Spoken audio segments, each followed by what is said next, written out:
This is Local 15 Today. Good Monday morning to you. I'm Kelly Jones. Thanks for joining us on Local 15 Today. And I'm Darwin Singleton. Today is Monday, September 21st. Let's get right to our top stories. While you were sleeping, a family is now breathing a sigh of relief this morning after their 72-year-old relative was found safe. Citronelle man was missing for several hours in Stockton. Police say Sid Smith went to go look at a famous cypress tree near Live Oak Landing when he made a wrong turn and just disappeared. Local 15's Katie Herrera has more on this story and how the community came together to bring him home. Good morning, guys. We are out here at Live Oak Landing in Stockton. We're all as quiet now. If you take a look around, there's just one state trooper boat left in the water, but I'm sure it was a much different scene earlier tonight.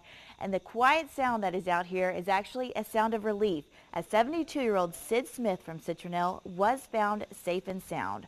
Around 5 o'clock yesterday afternoon, he got separated from his son and a family friend as they were out looking for some cypress trees. You know, there is the largest cypress in Alabama on an island out here in this area, and apparently Sid used to own a sawmill, so he has a special interest in those trees. But he got separated from his group, took a wrong turn, and wound up walking in the wrong direction. But several agencies got involved, from Baldwin County Sheriff's Office to the state troopers. Even a dog team came in from Atmore. And once those dogs locked in on Smith's trail, they quickly found him safe and sound around 1:30 this morning. There was an emotional reunion with Smith and his wife after being missing and alone for 8 hours. All these different crews and everybody that was involved to find my husband. Thank you so much to everybody. Oh, I can't even name everybody that was here. All the rescue squads and all the volunteers, all these squads that come out to find him, and praise God. Officials say Smith was found in great condition. He was actually even able to walk out on his own with no injuries involved. Reporting at Live Oak Landing, I'm Katie Herrera, Local 15 News. In Pritchard, the search continues for this man from Whistler, now missing for more than 72 hours. His family very concerned for his safety. 39-year-old Vernon Cox was last seen walking on R.V. Brown Drive Thursday night. He called his wife saying that he was heading home, but he never made it.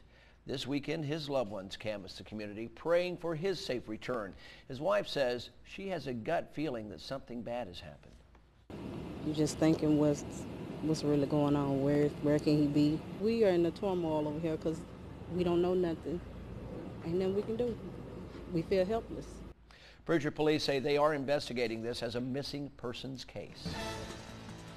Good Monday morning, everybody. We are looking at a few showers right now across parts of Washington, Clark, and Monroe County. We'll go ahead and zoom you in and show you where it's raining in your neighborhood. And you can see just south of Thomasville along Highway 84, we have a few showers. Grove Hill and Fulton right along Highway 154 and near Toddtown, near Antonch Street, and the Bigby area, County Highway 31, Highway 69, and we're also seeing a few showers right now near Kings Log Landing. As far as the temperatures, we are waking up right now in the low 70s for Mobile, and the bus stop forecast showing a 20% chance of showers with the high of 89. Your forecast coming up. All right, thank you, Kelly. Pope Francis made history over the weekend during his trip to Cuba. The pontiff held his first official state meeting with President Raul Castro Sunday afternoon after briefly sitting down with his brother, former President Fidel Castro. Cuban government says 300,000 people, including Americans, traveled to the plaza to hear a message of faith and family from the man they affectionately call El Papa. It's so heartwarming and such a powerful experience that stays with me, and that I get to go back home, and share with others in our parish, with our families, and with our friends, So I'm still processing everything. The meeting between Fidel Castro and the Pope has been described as, quote, relaxed and friendly. Both exchanged gifts, as you see right here, and spoke for about 40 minutes on religion and world affairs. In less than 24 hours, Pope Francis will make his first trip here to the U.S. Keeping the pontiff safe while he's in America is a top priority for the United States Secret Service.